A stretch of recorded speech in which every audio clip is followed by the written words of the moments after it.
Hola chicos, espero que se encuentren muy bien. Vamos a arrancar con el resumen de la parte de hemostasia, como habíamos quedado en clase. Entonces, siempre que tenemos pues como dudas con referencia a un tema, les recuerdo que todo arranca con la definición etimológica de lo que estemos aprendiendo.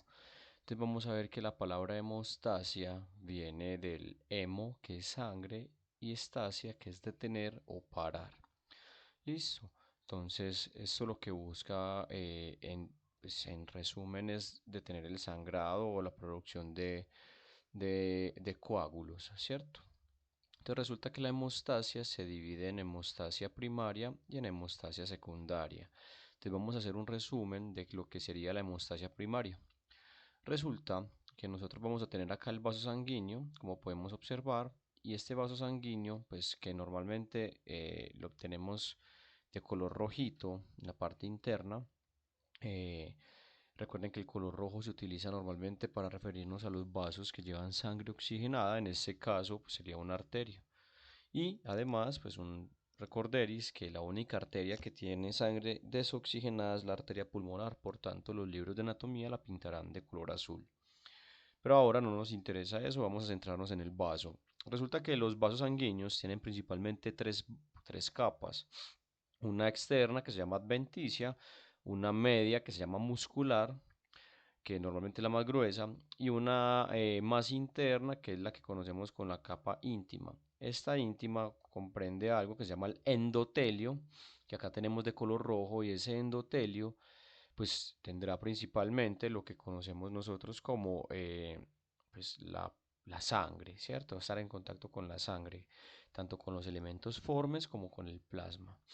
Y justamente detrás del endotelio tendríamos al subendotelio, que este subendotelio pues no está en contacto con la sangre y tiene pues muchas glicoproteínas, lipoproteínas, pero principalmente hablaremos del colágeno. Listo. Entonces, endotelio y subendotelio. Entonces, ¿por qué es importante tener esto en cuenta? Porque miren que en la sangre, ante la presencia de sus células sanguíneas, miren que acá vamos a remarcarlas de nuevo con de color rojo vamos a tener los glóbulos rojos, de color azul los azules y de color verde pues tendremos a las plaquetas. Entonces, cuando yo realizo la lesión de un vaso sanguíneo, cuando el vaso se daña, cuando el vaso se empieza, pues se pierde la integridad entre el endotelio y el subendotelio, en este caso, por ejemplo, tendremos una lesión por un arma cortopunzante. Entonces, al hacer el daño, pues la sangre va a empezar a perderse, ¿cierto? Entonces, la hemostasia busca detener esta pérdida sanguínea, ¿cierto? O este daño o esta lesión. Entonces resulta que cuando yo obtengo, cuando ya el colágeno, cuando el subendotelio es dañado, se empieza a liberar una sustancia que conocemos como la endotelina. Esa endotelina va a ser muy importante porque la endotelina va a ser la encargada de que el vaso sanguíneo cambie de este tamaño, que está grande, a este tamaño que está más pequeño. Eso se llama vasoconstricción. Entonces el primer paso, que es la vasoconstricción, es el resultado de la liberación de endotelina. Entonces por acá tenemos la endotelina, que recuerden está en el subendotelio, o sea, acá en la parte de afuera, y cuando entra en contacto con la sangre, se libera la endotelina y causa el primer paso que se llama vasoconstricción. ¿Para qué quiero yo que el vaso haga vasoconstricción? Pues muy sencillo, para evitar mayor pérdida sanguínea. Si el vaso está más pequeño, pues menos sangre se va a perder. Listo. Ahora, el segundo paso que tenemos que analizar, el segundo paso que tenemos que analizar está relacionado con las plaquetas. Entonces resulta que acá podemos observar que tenemos unas plaquetas que están de color verdecito. Y ese color verdecito tiene un objetivo. Resulta que las plaquetas, apenas se hace la lesión, que acá estaría la lesión, voy a tratar de, regálenme un segundo, yo borro acá, no me deja borrar, Vamos a hacerlo desde acá, dibujo. Ahora sí debería de dejarme borrar eso. Entonces voy a hacer de nuevo el dibujo para que me puedan entender. Por acá tenemos de nuevo el vaso sanguíneo más pequeño. ¿Sí? Sé que cometí un error acá. Voy a hacerlo acá. Más pequeño por culpa de la endotelina. Acá vamos a tener también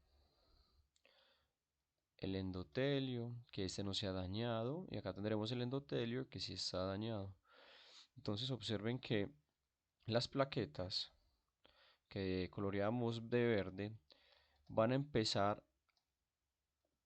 a hacer algo que se llama adhesión, a adherirse. ¿De qué? De la lesión. Es esta lesión que está acá. Entonces luego de que ellas empiezan a adherir, van a empezar a activarse. ¿Qué es activarse? Ellos tienen unos gránulos por dentro, las plaquetas tienen unos gránulos, entonces esos gránulos van a empezar a llamar a otras plaquetas, ¿sí? Van a llamar a otras plaquetas, pero además esas mismas plaquetas van a empezar a aumentar de tamaño.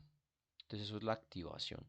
Y luego tendremos que esas plaquetas van a hacer algo que es agregarse. Entonces ya empiezan a formar como si fuera un tapón, ¿sí? Una plaquita. Eso es lo que conocemos como agregación plaquetaria.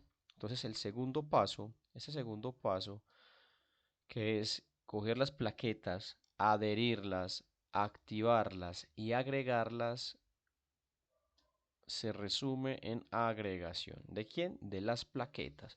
Pero miren que por acá hay espacios y hay espacios que nos van a continuar dejando perder sangre. Y no queremos eso. Ellos están tratando de salvar. ¿Disminuye el sangrado? Claro, sí disminuye, pero no lo corrige completamente.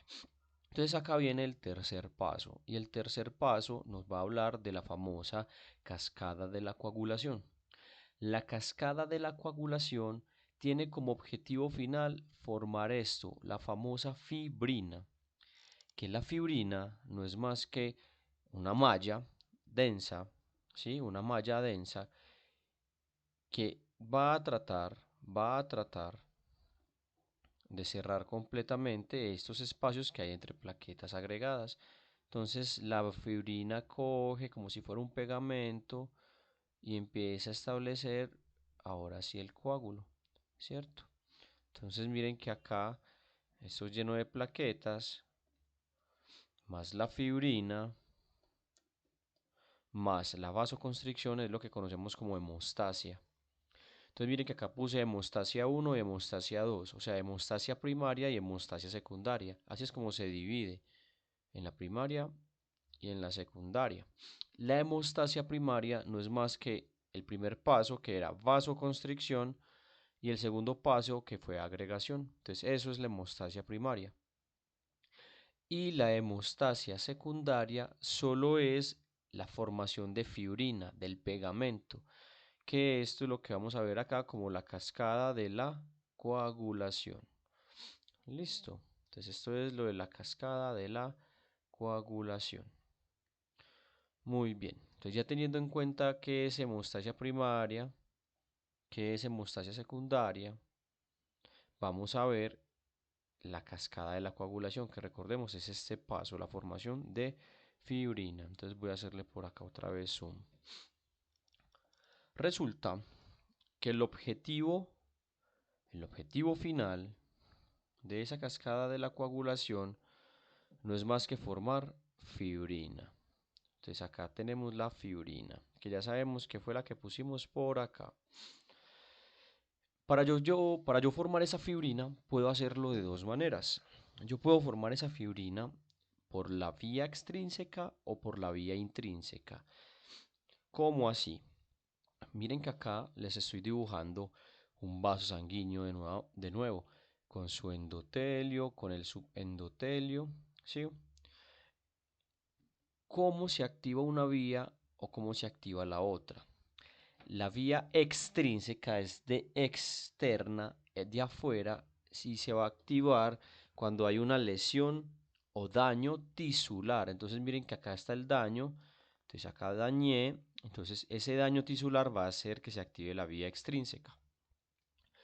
Mientras que la vía intrínseca, como su nombre lo dice, es interna Y esta vía intrínseca se va a activar es con el daño interno, o sea, con la exposición de la sangre con el vaso sanguíneo lesionado, ¿cierto? Entonces así va a ser que se active el contacto de un vaso sanguíneo lesionado, hace que se active la vía intrínseca. Entonces esta es la extrínseca y la intrínseca. Entonces muchos dirán, profe, ¿y solo se activa una o la otra? No, normalmente se activan las dos, solo que una primero y luego la otra y se van, eso se vuelve un sistema de retroalimentación positiva hasta que se complete el coágulo, por llamarlo así. Listo. Entonces miren qué interesante lo que va a pasar acá. Es muy enredado, la gente se enreda mucho con la cascada de la coagulación porque son un montón de pasos metabólicos y de conversiones y de proteínas y de factores, etcétera. Entonces hay que establecer unas reglas. Uno no puede aprender algo sin, sin saber, vuelvo y les digo, de dónde vienen las cosas. Entonces, vamos a borrar, quiero borrar acá, quiero hacerlo desde cero, no puedo borrar acá, entonces voy a borrar desde este lado, quiero hacerlo desde cero porque es importante que entendamos paso a paso despacio de dónde van saliendo cada una de todas estas cosas, listo. Entonces, vamos a arrancar sabiendo que la vía extrínseca, que era la de afuera, se llama extrínseca porque es en la que vamos a sumar. Entonces vamos a relacionar vía extrínseca con sumar. Mientras que la vía intrínseca la vamos a relacionar con restar. Entonces vamos haciéndolo por acá, vamos borrando, borrando, borrando, borrando, borrando, borrando. Y ya arrancamos con la explicación. Muy bien, entonces, miren lo que va a pasar tan interesante. Resulta que le voy a poner una cruz de suma acá y voy a poner el signo de resta acá. Esta suma y esta resta nos va a ayudar a saber pues, cómo se va a desarrollar la cascada de la coagulación. Resulta que cuando ustedes escuchan hablar de factores, que factor 10, que factor 3, que factor 7, esos mismos factores son proteínas, o sea, se llaman proteínas y le pusieron factores, es lo mismo. Y al mismo tiempo también tienen el nombre normalmente de quien las descubrió. Entonces, que factor de von Willebrand, que factor de Hagemann, que factor no sé qué, de Stuart. Entonces, vamos a tratar de abarcar mucho los factores por la nomenclatura romana, o sea, por los números romanos, y además vamos a hacerlo con los nombres más comunes, ¿sí? También con los nombres más comunes. Entonces, miren acá lo que va a pasar. Arrancamos. Entonces, vamos a concentrarnos en este espacio con la vía extrínseca. Entonces, miren que el daño fue por fuera. Entonces, este daño, este daño lo que va a hacer esta vía extrínseca va a arrancar con un factor que se llama el factor tisular, también conocido como el factor 3. Entonces, este factor 3 o factor tisular, ¿sí? O factor tisular va a hacer algo. Y es que normalmente los otros factores que vamos a ver durante el transcurso del video están inactivos. ¿Qué significa que están inactivos? Que no sirven para nada hasta que se activen. Entonces el factor 3 va a coger, después de ser activado por la vía extrínseca, por este daño tisular, ese factor 3, miren lo que hace. Me va a coger un factor que se llama el factor 7, vamos a dibujarlo por acá, el factor 7, y como el factor 7 está inactivo, miren lo que está inactivo, ¿por qué sé que está inactivo? Porque le falta la letra A. La A te va a decir que el factor se activó. Entonces miren que acá está inactivo y el factor 3 coge y lo activa. Entonces el factor 3 cogió el factor 7 y lo activó. Y ahora pasa algo muy bacano. Y es que el factor 7, ojo, el factor 7 activado y el factor 3, que es el factor tisular, pues se acuerdan que acá pusimos el signo suma. Pues 7 más 3 normalmente da 10. Entonces acá vamos a tener al factor 10. Ese factor 10 estaba por acá solito sin activarse. Él estaba inactivo. Pero cuando el factor 3 se une, entonces acá hay una suma, él se une al factor 7 y además lo activa, ¿sí? Este complejo se llama un complejo cuando el factor 7 activado se suma al factor 3, que también se llama, recuerden, factor tisular, lo voy a abreviar acá como factor tisular, ¿sí? Recuerden que este factor tisular es este mismo factor 3, son lo mismo. Entonces cuando el 7 se une al 3, bueno, vamos a dejarlo mejor con números romanos para que lo recuerden. Pero vuelvo y les repito, factor 3 y factor tisular son lo mismo. Entonces 7 más 3 es 10. Entonces cuando estos dos se suman, 7 más 3 van a coger el factor 10 que estaba inactivo y lo van a activar. ¿Sí? Entonces aquí lo que hicieron fue coger el 7 y el 3, ¿sí? Pero estos pasos lo van a hacer, esa activación lo van a hacer con ayuda de unos amiguitos. Entonces los amiguitos en este caso, pues voy a utilizar, ojo, voy a utilizar al calcio porque el calcio va a ser un amiguito que vamos a utilizar en este lado, en la vía extrínseca. Y miren lo que hizo, el calcio cogió acá y para que el factor 3 me activara el 7, participó. Él estuvo ahí metido. Entonces por acá nos ayudó el calcio. ¿Qué hizo el calcio? Pues cogió cuando el factor 3 se activó, cogió el factor 7 y me lo activó. Bien. Ahora, cuando el factor 7 y el 3 se sumaron, entonces acá también participó el calcio. Entonces coge el calcio y tan, participa. ¿Para qué participó? Para coger el 10 y activarlo. Entonces acá también tengo el calcio. Entonces el calcio participó acá arriba y el calcio participó acá abajo. Listo. Pero además vamos a tener otros amigos que los voy a pintar de verde, que son los fosfolípidos plaquetarios, que son unos ayudantes, se llaman así, fosfolípidos plaquetarios, y un factor más que no habíamos visto, que es el factor, vamos a dibujar por acá, el factor 5. Al factor 5. Listo. En resumen, ¿qué acabo de pasar? Vamos a repetirlo. La vía extrínseca se activó ¿por culpa de qué? Del daño tisular, del daño externo del vaso. Esto hizo que se activara el factor 3, que como también se llama factor tisular. Entonces, factor tisular. Recordemos que el factor tisular y factor 3 son lo mismo. Ahora, el factor 3 va a coger al factor 7 y lo va a activar. Entonces, el factor 7 estaba por ahí inactivo, cogió el 3 y lo activó. Entonces, por eso le ponemos la A. Pero esto no lo puede hacer solo. Él lo hizo con ayuda del amiguito, que el amiguito es el calcio, que lo pusimos acá de amarillo.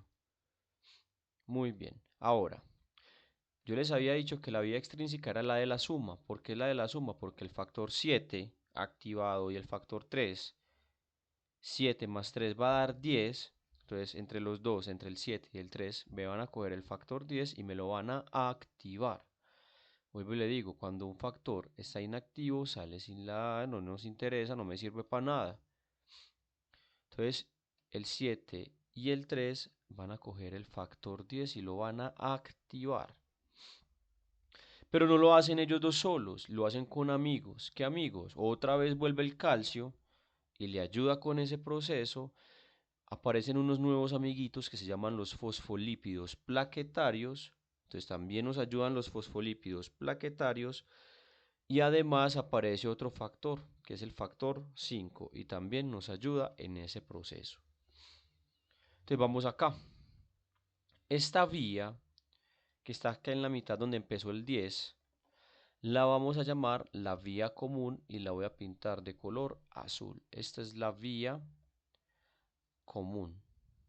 ¿Por qué se llama la vía común? Profe, si usted nos había dicho que solamente habían dos, que eran la extrínseca y la intrínseca. Se va a llamar la vía común porque la extrínseca terminó acá y la intrínseca también va a terminar acá.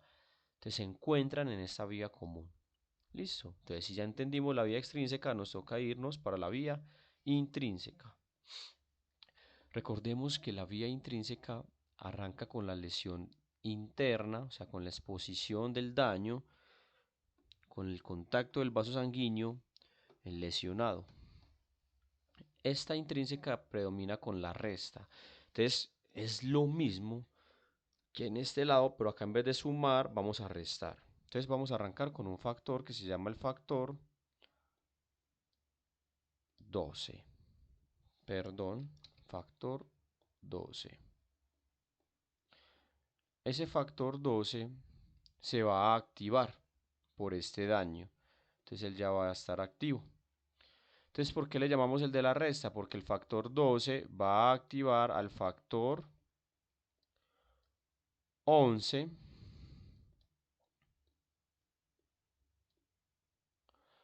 que a su vez va a activar a un factor, mire que vamos 12, 11. ¿Cuál seguiría? Seguiría el factor 10, pero no puede seguir el factor 10 porque aquí ya lo tenemos. Entonces ahí pegamos un brinco. Si nos brincamos al 10 que hace parte de la vía común, pues vamos a tener al factor 9. Entonces por acá estaría el factor 9. Factor 9 que se va a activar. Y ahora sí, el factor 9 con ayuda de, ojo, miren que seguimos 12, 11, 9. Por acá vamos a tener al factor 8. Al factor 8.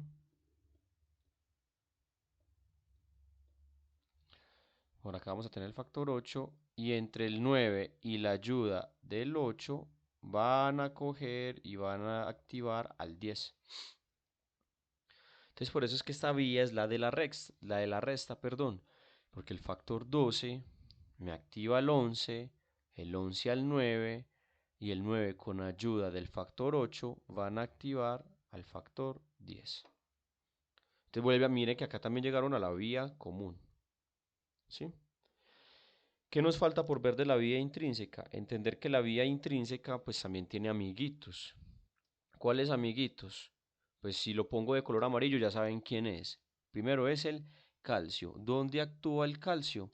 El calcio va a ayudarle al factor 11 a convertir al factor 9. Entonces por acá participa el calcio. Y además, cuando el 9 y el 8 van a convertir al factor 10 a activado, por acá también participa el calcio. Entonces, si ustedes se ponen a pensar, es muy fácil entender el papel del calcio en las dos vías. ¿Por qué? Porque solamente participa dos veces en la extrínseca y dos veces en la intrínseca. Participó acá entre el 3 y para activar al 7 y participa al final para activar al 10. Y acá pasa lo mismo. Participa acá del 11 para activar al 9 y acá al final participa de nuevo. Entonces miren el papel del calcio acá, como es de fácil de entenderlo. ¿Qué nos falta? Nos falta de color verde otros amiguitos. Adivinen quién. Acá también participan los fosfolípidos plaquetarios, que van a ayudar a activar el 10. Y pues ya habíamos mencionado, si acá está el factor 5, pues acá está el factor 8, que ya nos ayudó también acá. Acá ya lo pinté con negro, pero resaltémoslo entonces con verde para que no nos vayamos a confundir. ¿Sí? Que el 9, los fosfolípidos plaquetarios, el calcio y el 8, entre las cuatro cosas, activaron el 10. Listo. Entonces miren que ya terminamos con la vía intrínseca. La vía extrínseca se activó por fuera, la vía intrínseca un poquito más por dentro y llegaron a la vía común. Entonces ya para finalizar hay que entender qué pasa en la vía común. Entonces como habíamos dicho ahorita, la vía común pues arranca con el 10 activado. Entonces lo voy a pintar de azul, de color diferente al resto para que lo entendamos mejor. Cuando el 10 activado se activa, eso es una redundancia, pero es importante, va a activar algo que se llama el activador de protrombina, activador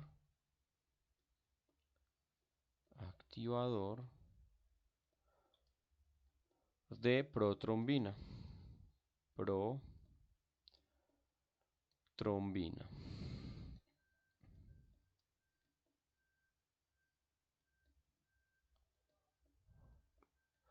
Resulta que ese activador de protrombina, pues como su nombre lo dice, va a coger a la protrombina.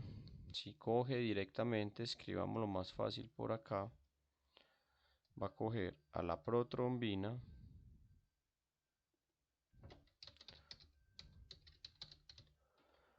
coge a la protrombina y miren lo que va a hacer.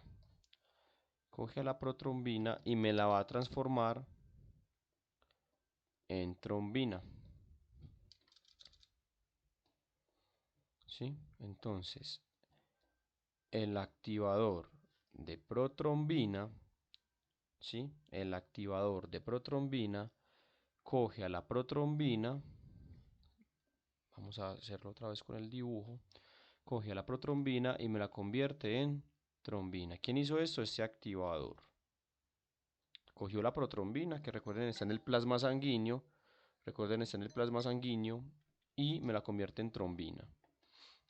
Ahora, ¿qué va a hacer la trombina? La trombina va a hacer otro paso enzimático.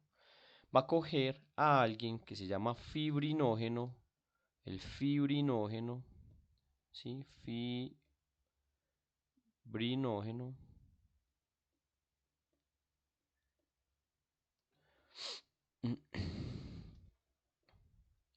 Y este fibrinógeno, como su nombre lo dice, se va a transformar en la famosa fibrina.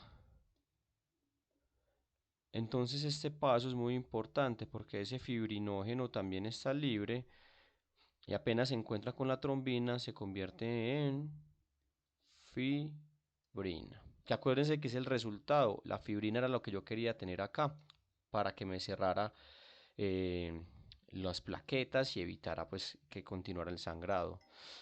Entonces, ojo, miren que la vía común es muy sencilla. El desactivado activó el activador de protrombina. Yo sé que suena redundante, pero está bien. El activador de protrombina cogió la protrombina y me la convirtió en trombina.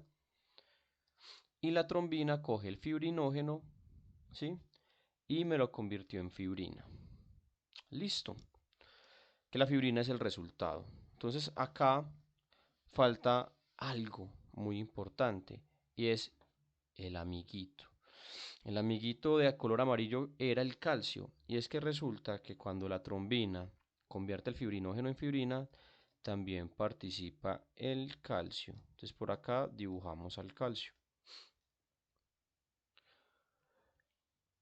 Y falta un amigo importante con la fibrina. Resulta que ustedes dirán, profe, pero ya tenemos la fibrina. Ya la fibrina es lo que yo quería, lo que me iba a ayudar a que las plaquetas agregadas pues se sostuvieran, formaran la malla. Pero no, resulta que por acá, del resultado de toda esa cascada, hay un factor que se llama el factor 13. Ese factor 13 se va a activar. El factor 13. Entonces este factor 13 se va a activar y el factor 13, cuando ya está activo, ¿sí? Cuando ya está activo, miren lo que va a hacer con la fibrina. Me la va a estabilizar. Entonces, el factor 13 también se llama factor estabilizador. ¿Por qué estabilizador? Porque la fibrina, hagan de cuenta que esta fibrina que quedó acá es un pegamento, es un colbón. Pero yo el colbón lo necesito más denso, más fuerte. Entonces ese colbón lo tengo que evolucionar en una pega loca, por decirlo así. En una pega más fuerte. Entonces el factor 13, que es el factor estabilizador, coge esa fibrina y me la pone más fuerte. Entonces va a coger acá cuando se una a las plaquetas y me la va a estabilizar mejor. va a estabilizar mucho mejor a esa placa de fibrina, a esa malla de fibrina. Entonces ese es el último factor que interviene. Entonces, ¿cuál es el resultado de la hemostasia secundaria? Es esta cascada de coagulación que arranca por la vía extrínseca, por la vía intrínseca y termina en la vía común, que tiene como resultado una placa de fibrina estable. Recuerden que hay que poner el apellido estable. ¿Y quién me la estabiliza? El factor 13 activado. Para finalizar, una pregunta que les pueden hacer normalmente es que de todos esos factores, de todas esas proteínas, hay unos que son vitamina K dependientes. ¿Cómo así? Pues resulta que el hígado es el que va a producir la mayoría de estos procesos y lo hace a través de la vitamina K. Entonces, cuando a uno le preguntan cuáles son los factores de la coagulación vitamina K dependientes, la mnemotecnia es 1927. Ustedes pueden decir, es que en ese tiempo pasó tal cosa, lo que ustedes quieran. En 1927 pasó algo muy importante, ¿sí? Lo que quieran. Y es porque el 1000, entonces acá está el 1, entonces el factor 10, 900, entonces el factor 9 y 27, que sería el factor 2 y el factor 7. Entonces, el 1927 nos está diciendo que los factores de la coagulación que necesitan de vitamina K para producirse a nivel hepático, o sea, en el hígado, son el 10, el 9, el 2 y el 7. Y resulta que justamente ese 2 es la protrombina. Este 2 es esta misma protrombina, es lo mismo, es el factor 2. Esta protrombina también es el factor 2. Entonces miren que si usted no tiene esa vitamina K, no va a producir protrombina, no va a convertir a trombina y esta no va a convertir el fibrinógeno en fibrina. O sea que es importante entender eso. Listo. Espero que hayan entendido. Igual cualquier duda me pueden enviar un mensaje por correo y que tengan un feliz resto de tarde.